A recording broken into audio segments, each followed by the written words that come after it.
morning, good afternoon, good evening to everyone around the world. We are back with our next episode of MSP Marketing Insights, where today we will be talking about defining your ICP. I'm your co-host, Maddie Metheny, and I'm joined by your other co-host, Angus Robertson, CMO of ConnectWise. Angus, how are you doing? I'm doing great, Maddie. It's great to be here. Good to see you. How's your week going? Anything planned for the weekend? Week is going great. Weekend I'm looking forward to. I know a lot of people probably have plans with some of the holiday, or if not, hopefully are just relaxing and taking a beat to go into the next week. But excited to spend some time with family this weekend. What about you?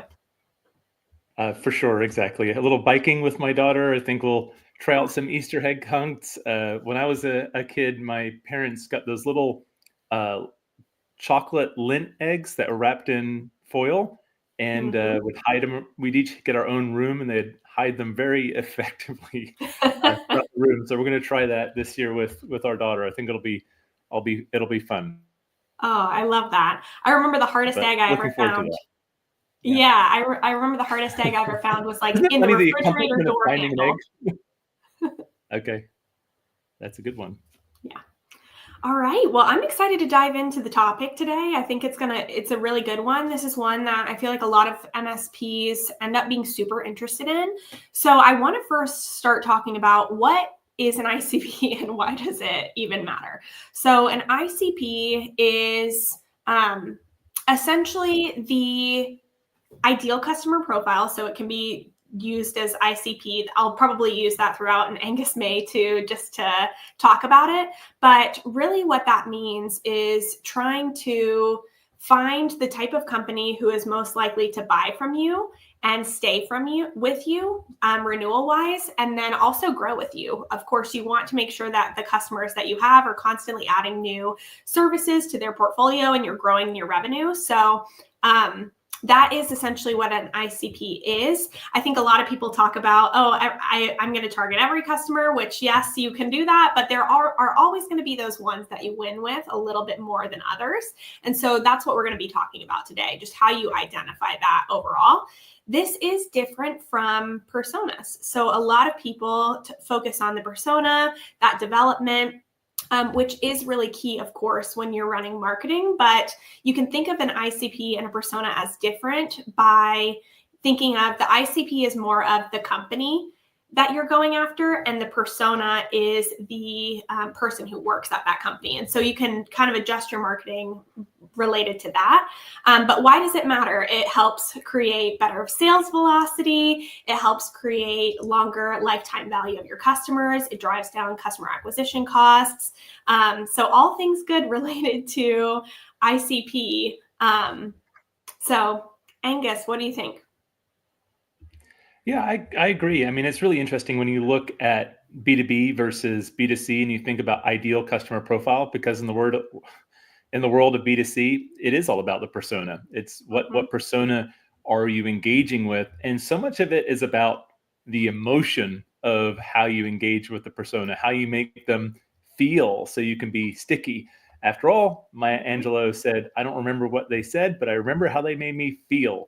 And that's why in consumer marketing, so much goes into the packaging and sort of the music and the emotion associated with the product. Whereas with B2B, it's much more about the dollars and the cents, but both come into play, right? From an ideal customer profile standpoint, you want to understand the firmographics, things like the size of the company, where the company is, and that sort of thing, but also the persona that you're selling to. So you've almost got two layers that you need to get through. You want to make sure you're targeting the right company, but then, and I think Maddie, you're going to dive into that a little bit, but then also the right persona.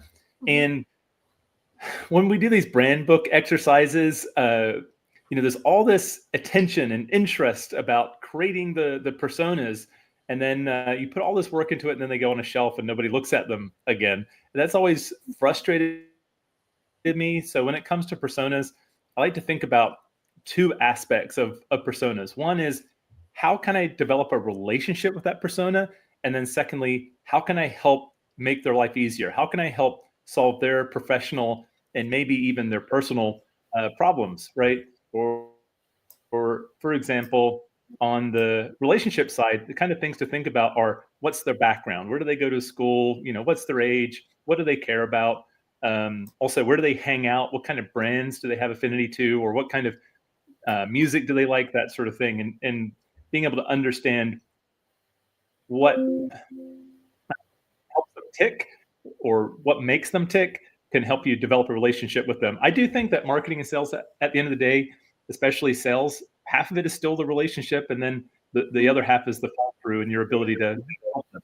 So on that part, what are their goals? What are the things that keep them up at night?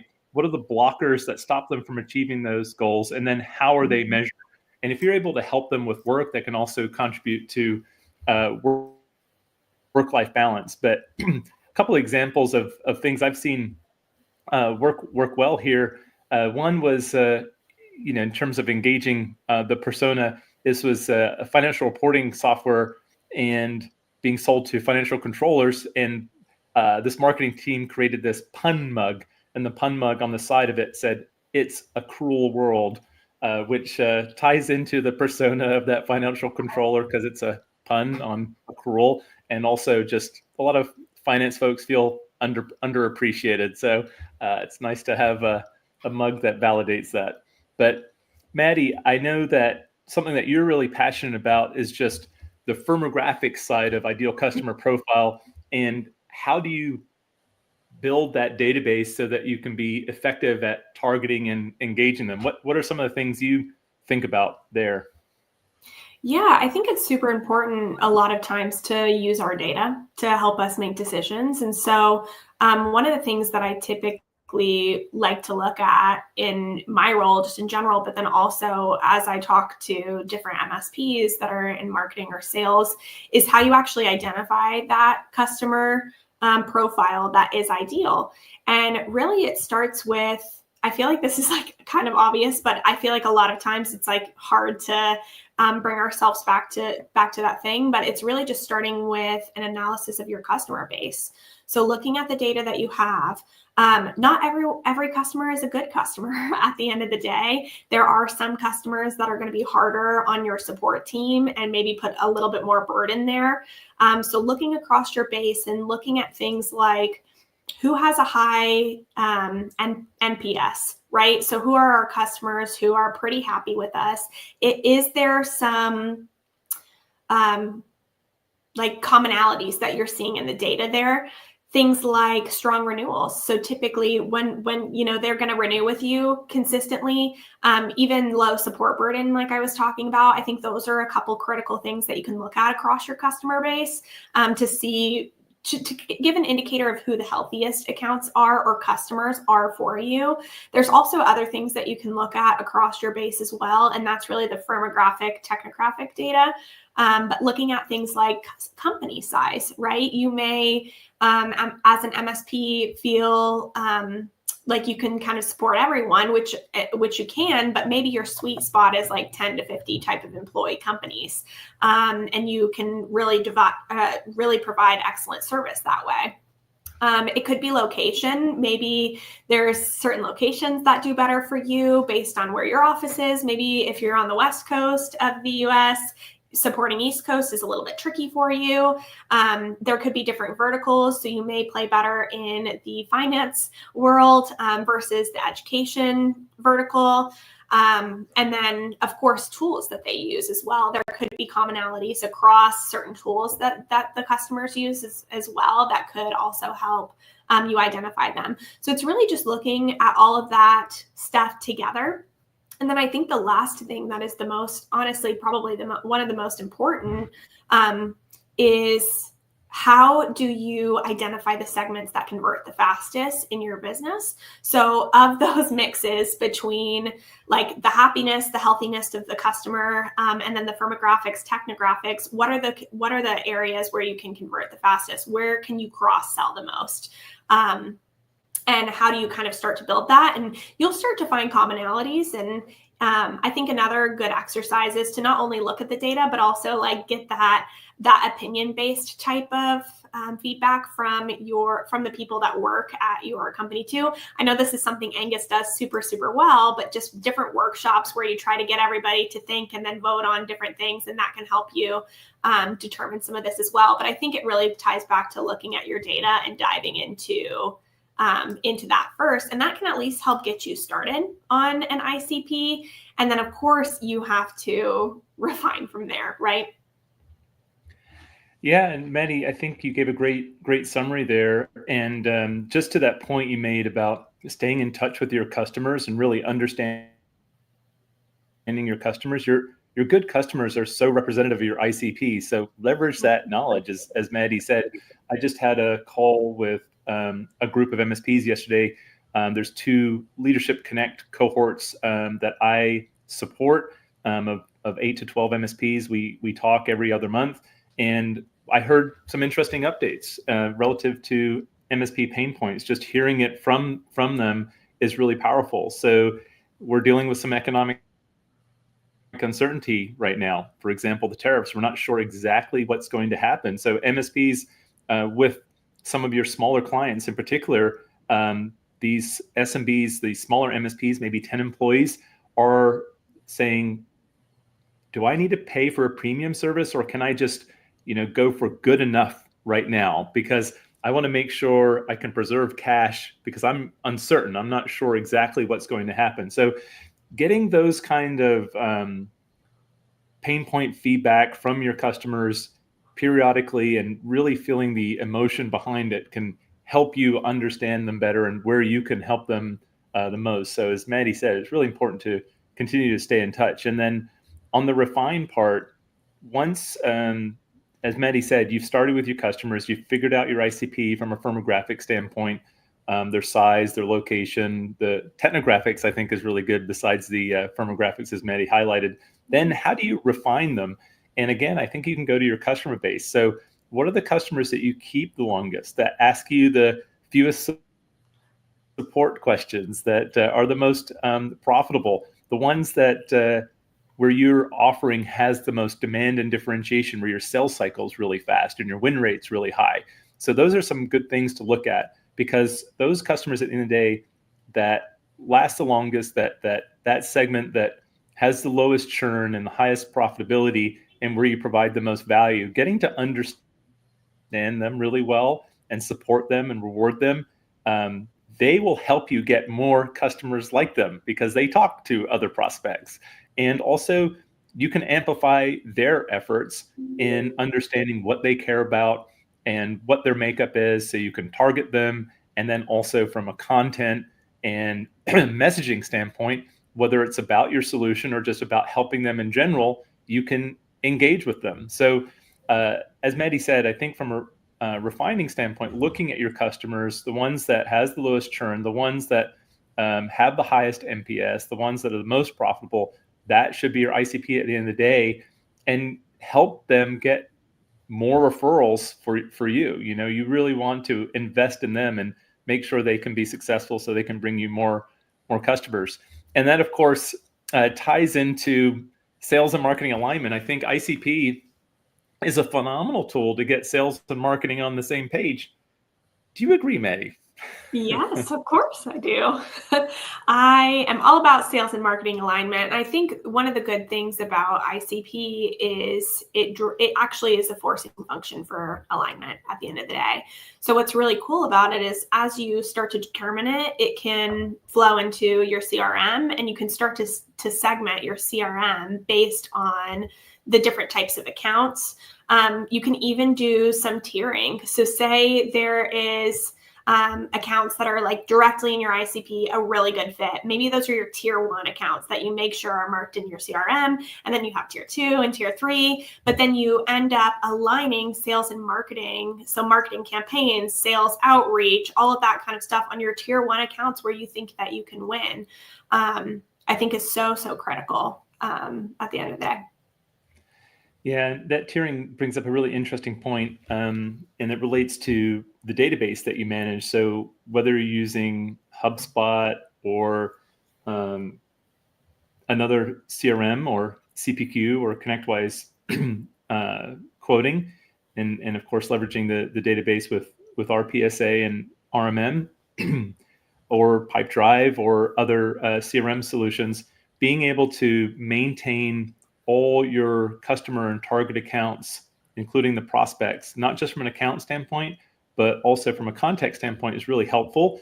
And ideally get to the point where you have 80% coverage and 80% accuracy for both your accounts and the contacts. So that's the ICP from a firmographic and technographic standpoint, and your ICP from a persona standpoint. And what I've found in the past is you can have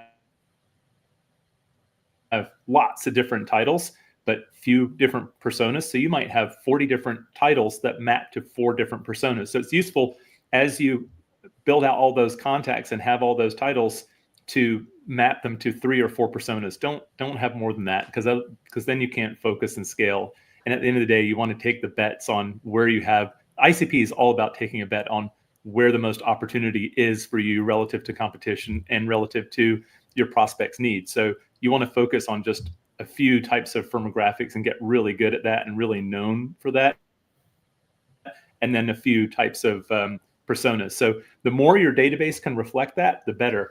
And it goes into a fun area of TAM, SAM, SOM. So TAM is total addressable market, SAM is serviceable addressable market, and SOM is serviceable obtainable market. And from a TAM standpoint, it's anybody in the world who could benefit from your services. From a SAM standpoint, it's can you actually service them? So if you only have people in Arizona, you're going to have a hard time providing managed services to folks in Germany, even if they could benefit from them, especially if you don't speak German. Then on top of that, serviceable obtainable market is where Maddie was just talking about the tiering relative to the ICP. So within the SAM, serviceable addressable market, what are the ICP where you have the best chance of winning, where they have high pain, they have high need, they might be looking, you're very differentiated relative to your competition. That is your SOM. That's your serviceable obtainable market, where you really want to focus within the SAM. And then you can go one level further with the sales and marketing alignment that Maddie was talking about and start tiering that out. And you could have different offers for specific market segments and measure the effectiveness in this in terms of how much money you put in and how much revenue and profit you get back out of it, which ties into both sales velocity and also your LTV CAC. But it's really useful to know at a high level what your TAM, SAM, and SOM is, because if you know you have a TAM of 100,000 and your SAM is 20,000, but your SOM is 5,000 or even a few hundred companies that you're going to try and sell to that year, then you have a benchmark and a reference you can work from, and you can, as you win those market segments, you can progressively expand to others. And I think that also brings us to a key point with campaigns. And when you look at top of funnel versus middle of funnel, how do you engage your TAM, SAM, and SOM? And as you work through your SOM, how do you bring more prospects from your SAM or TAM down into the funnel so that they know who you are and then want to engage with you? Any thoughts or strategies or tactics you've seen work there, Maddie? Absolutely. I think it's all about getting the offer right to the right ICP at the right time. So all of those things are really, really critical. I think where you can find opportunity, and this kind of goes into marrying the ICP and the persona, like we've been talking about at the same time, because the ICP is the company makeup, but then the persona is who you're actually going to be selling to at the end of the day. One of the campaigns that we ran in a past life was a campaign around essentially a hosted event that we wanted to get people to. And we were trying to figure out how to break through the noise of what every other company was doing. Of course, like that's what we do as marketers all day, every day. And one of the things that we found was within our ICP, we were targeting around like 10 employee to 50 employee companies. And we wanted them to come to an event that was about security. So what we ended up doing was we actually came up with a direct mail campaign that really tied into the persona. And we were trying to target technical personas at the time to get them to this event. And one of the things that we did was we knew that technical persona, and this is an example of just like what are their interests too that can really play a role here. But we were selling to someone a little bit more technical, and we came up kind of with the thought process of arcade games. And so what we ended up doing was playing on nostalgia, and we did a little Pac-Man, like virtual small type of game that we shipped out and mailed to people. And it was kind of like puns and that kind of thing, where we were trying to get them to our event. And then we directed them to a landing page that was super fun, like Pac-Man type of branded campaign. And it performed super well. But I think why it performed super well is we understood, number one, who we wanted to go after. From an ICP perspective, we knew what kind of company that we were going to be most successful with, but then we also layered in the persona, and we had the right offer, we had the right message, the time was right, and all of those things are really critical to be able to convert, something that isn't an opportunity today into not only interest, but then into an opportunity into revenue for the team. Maddie, that campaign, you reminded me of one that I was involved in a few companies ago. It was similar. We had a competitor who end of life their product, which is like one of the best opportunities for a company. So in the world of MSP, it's like maybe one of your competitors gets bought and they stop selling something, or their service goes way down, or what have you. But here, a competitor stopped selling a product, and those customers of that competitor already had a budget, already had a need, and now they're automatically searching for a replacement. It's a great situation to be in. And we did something similar where we had an 80s theme ebook that sort of helped navigate through swapping out from this competitor to another solution, to our solution. And it's interesting because the CEO hated the theme. He is like, this is not good. I don't want to do this. But it really resonated with the personas. So that was an interesting lesson for us. It's like a lot of times the CEO or management will have strong opinions about what marketing will do, but it matters sometimes, and other times it doesn't matter. At the end of the day, we're here to service our personas and our customers, and it's really what they need and what will help them be successful at the end of the day. So as always, Maddie, this is a fun topic. I know we love diving into the nitty gritty of marketing, and ICP's one that matters a lot. So as we wrap up here, do we have any resources or anything that our audience can take advantage of?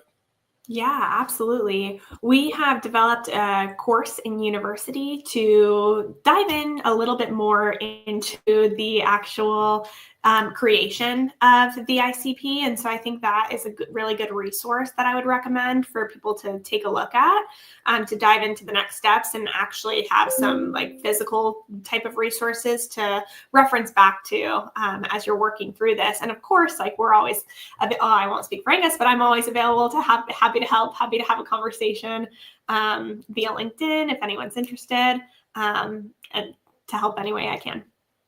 I'm the same. If you want to reach out, have a conversation about marketing or ICP, LinkedIn's probably the best way to get in touch, and look forward to the conversation. But Maddie, as always, it was fun to catch up with you and talk marketing, and I hope you have an amazing weekend.